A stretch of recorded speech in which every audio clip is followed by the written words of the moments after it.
What if sleep was not just rest, but a doorway? What if every night, when your eyes closed, your soul walked into another world, a world of gods, spirits, and hidden truths? In ancient Egypt, sleep was not silence, it was a sacred journey. They believed that when the body slept, the soul, called the Ba, rose like a bird and flew into the realm of dreams, where gods whispered secrets and the dead still spoke. Tonight, we follow one such journey.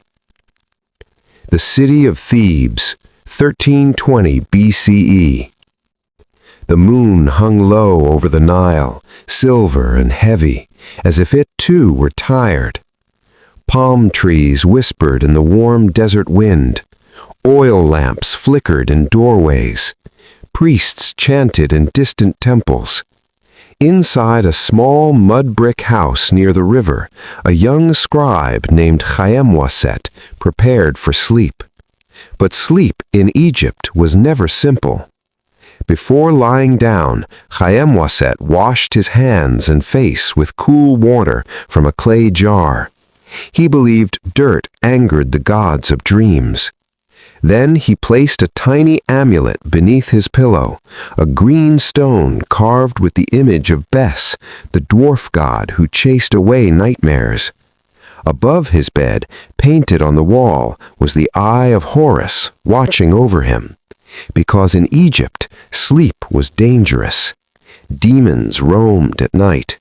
Spirits wandered freely. Dreams could carry messages from the gods or warnings of death. And Khaemwaset had been having strange dreams. The dream of the Black River. He lay down on a wooden headrest, hard and curved, shaped like a crescent moon. Egyptians did not use soft pillows. They believed lifting the head protected the soul and allowed dreams to flow freely. His wife whispered a prayer to Taweret, the hippopotamus goddess of night and childbirth. Then darkness closed over him. At first there was only silence. Then water. Khaemwaset stood in the Nile, but the river was black as ink. The stars reflected upside down on its surface. Lotus flowers glowed faintly blue. A boat drifted toward him with no oars. Inside it stood a tall figure with the head of a jackal, Anubis. "You walk between worlds," the god said. "Your sleep is not only yours." Khaemwaset tried to speak, but his mouth was full of sand. Anubis lifted a finger and pointed toward the horizon. "Listen," he said, "the gods speak through dreams, but humans forget how to hear." Dreams as medicine. In ancient Egypt, dreams were not just stories of the mind, they were medicine. People went to special temples called dream houses. They slept on sacred floors, hoping the gods would appear and heal them. Priests kept scrolls called dream books. They recorded meanings of dreams. Dreaming of a crocodile meant hidden danger. Dreaming of flying meant the soul was free. Dreaming of water meant rebirth or death. Sleep was diagnosis. Dreams were prescriptions. Khaemwaset himself had copied such scrolls. If a man dreams he eats a star, it is good. It means light will enter his life. If a man dreams of walking backwards, it is bad. It means his spirit is confused.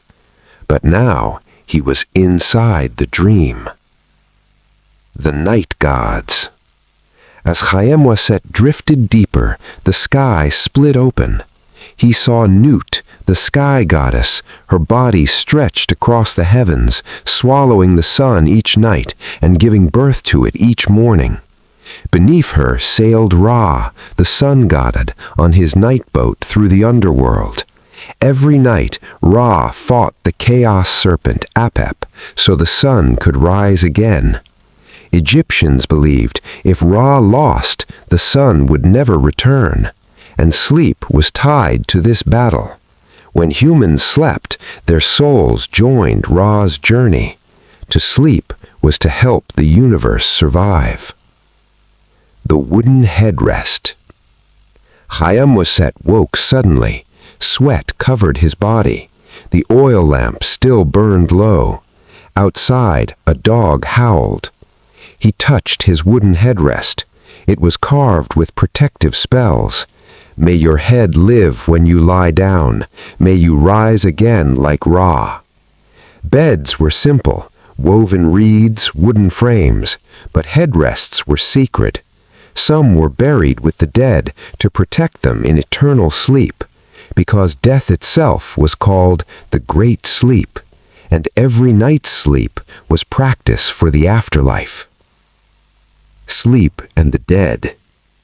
Egyptians slept close to death. They built tombs like houses. They painted bedrooms inside graves. They believed the dead still slept, still dreamed, still needed protection from nightmares.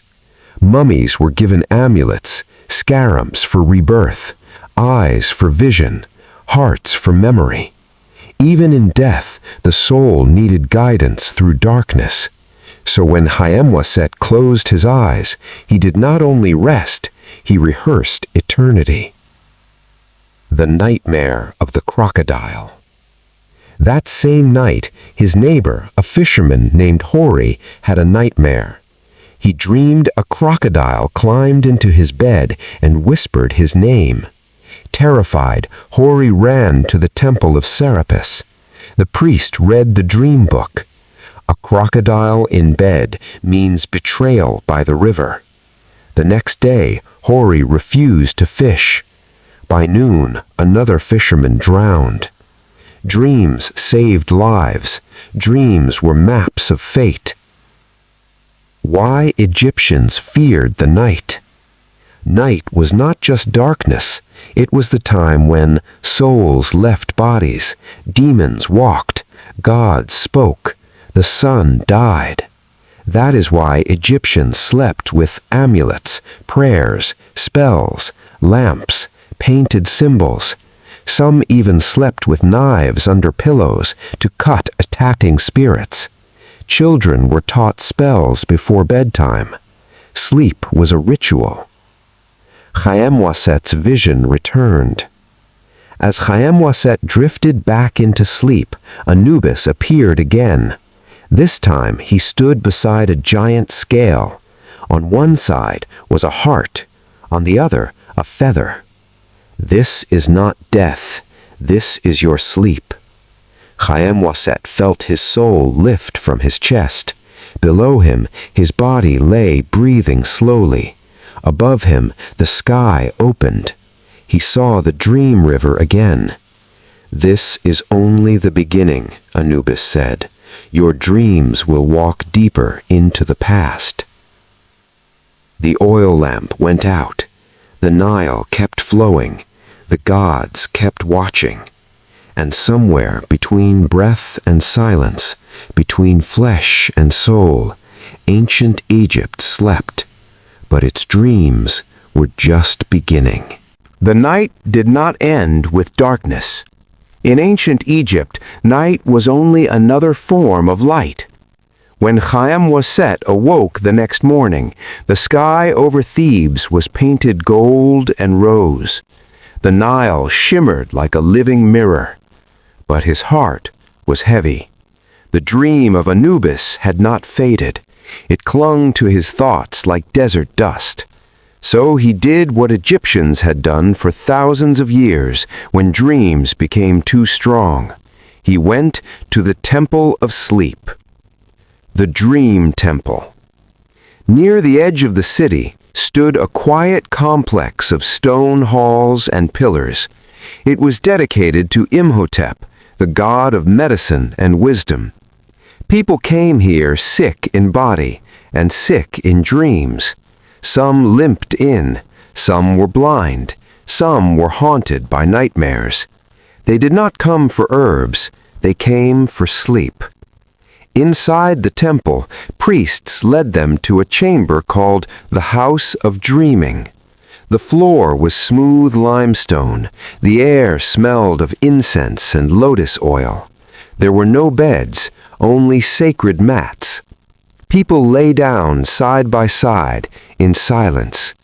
This was called dream incubation, to sleep in the presence of the gods so the gods might enter the dream. Preparation for sacred sleep. Before entering the chamber, Chaim Waset washed himself in a pool of cool water. A priest drew symbols on his forehead with ochre, the eye of Horus, the feather of Mot, the sign of life, the Ankh. Then the priest whispered, "Do not fear the images you see. They are not lies, they are doors." Chaim Waset lay down, stone beneath his back, silence around him, only the slow breathing of others. The lamps were extinguished, darkness returned. The world between. Sleep came quickly. He stood in a long corridor of pillars. Each pillar was carved with faces, human, animal, and divine. They blinked as he passed. A lion-headed goddess stepped forward, Sekhmet. Her eyes glowed like fire. Dreams are fire. They burn what must be changed. The floor turned to sand. The ceiling turned to stars. He saw sleepers, hundreds of them lying in rows across Egypt. Their souls rose like smoke. Each soul walked a different path. Some entered gardens, some entered rivers, some entered darkness. Why sleep was sacred. Egyptians believed the body was only one part of a person. There was the Ka, life force, the Ba, soul that traveled, the Ib, heart, the Ren, name, the Ach, spirit made of light. During sleep, the Ba left the body. It walked freely. If it did not return, the body would die. That is why protection mattered. That is why sleep was holy. Night spells. At home, families spoke spells before bed. Come back, my Ba, like the bird to its nest. Come back before dawn, so I may live again. They painted protective gods near beds, Bes dancing with knives, Taweret standing guard, serpents biting evil spirits. Children slept under these images, not for decoration, for survival. The farmer's dream. That night, a farmer named Mena dreamed of wheat growing tall. In the dream, a snake crawled through the field. He awoke trembling. He went to the dream book. Wheat equals life. Snake equals hidden threat. Mena delayed planting. Days later, locusts destroyed nearby crops. His field survived. Dreams guided labor. Dreams guided kings. Pharaoh and sleep. Even the pharaoh feared sleep. His bed was surrounded by carved gods. Priests prayed through the night, because if Pharaoh dreamed of chaos, the kingdom would shake. One record said, the king dreamed the sky fell. Soon after, a rebellion began. Sleep was political. Dreams were prophecy. Chaim Waset's message. In the dream temple, Anubis returned. You have seen how humans sleep, but now you must see how gods sleep. The ground opened. Below lay a massive chamber. Inside it, Ra rested between battles with Apep.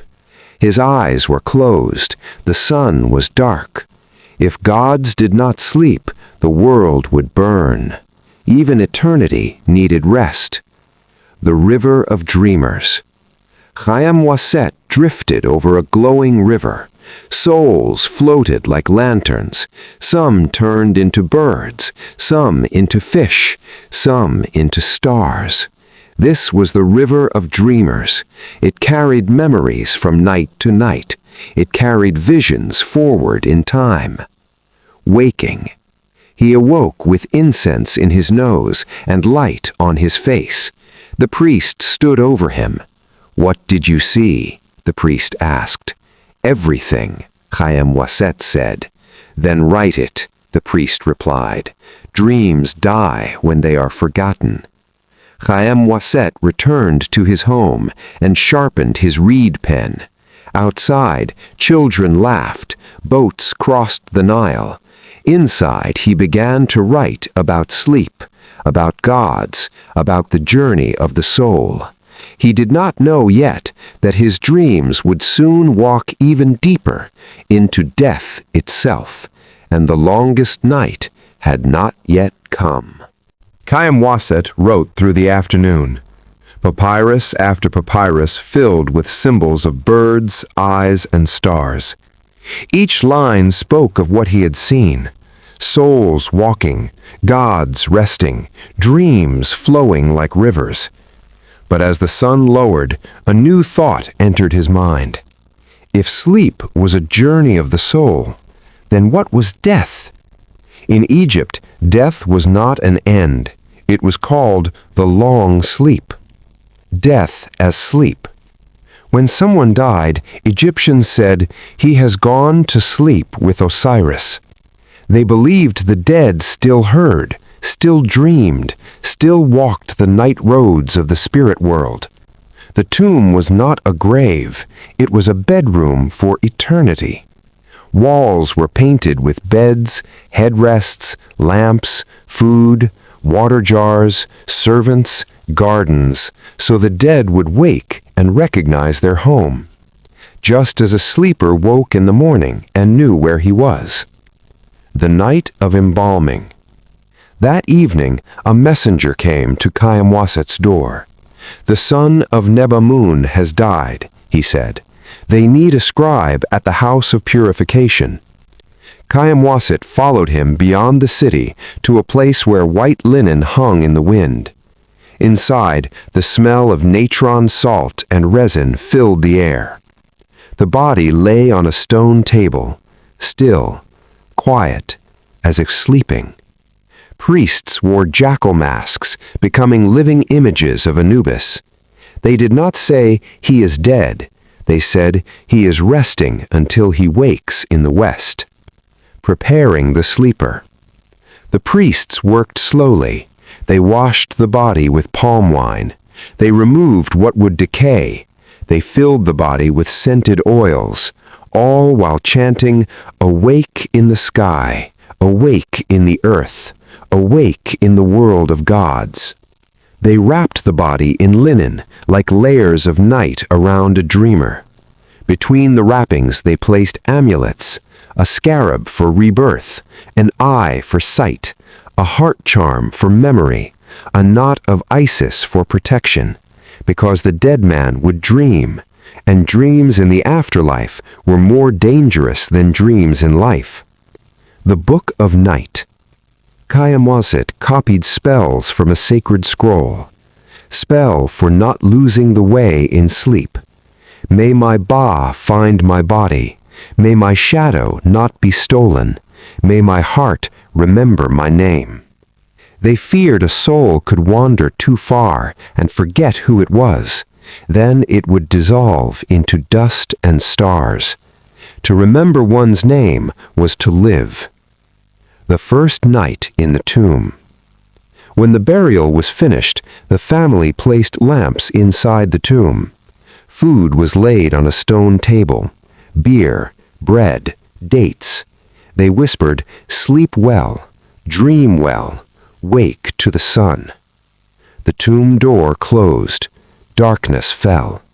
But in Egyptian belief, the dead man's Ba rose, just like Chaim Waset's had in sleep. It walked the halls of the Duat, the underworld, not as punishment, but as a test.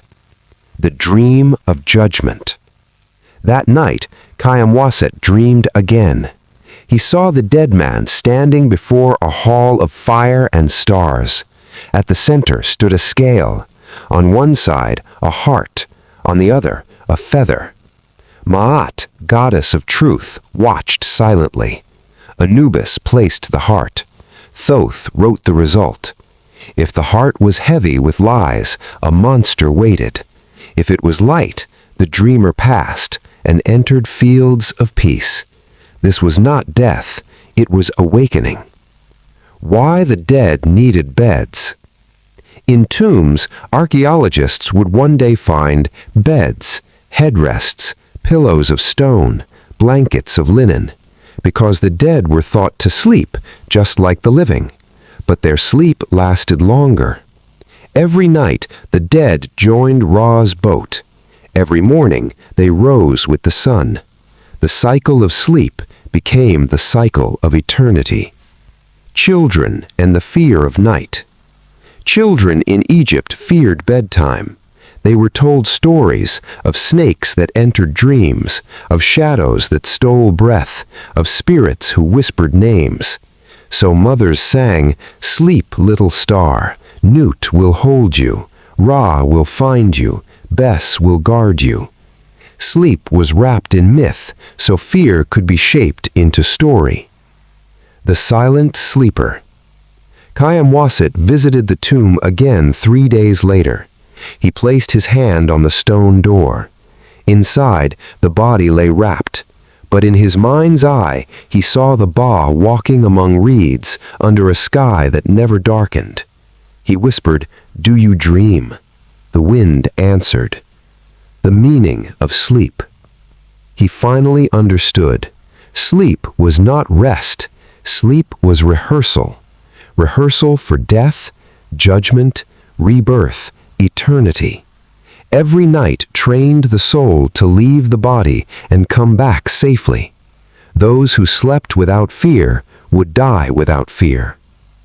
Khammam-Waset returned home under starlight.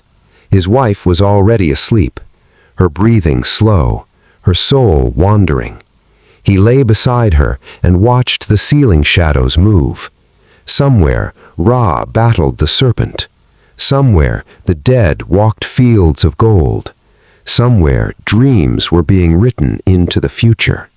And soon, Khammam-Waset himself would be shown what waited even beyond sleep.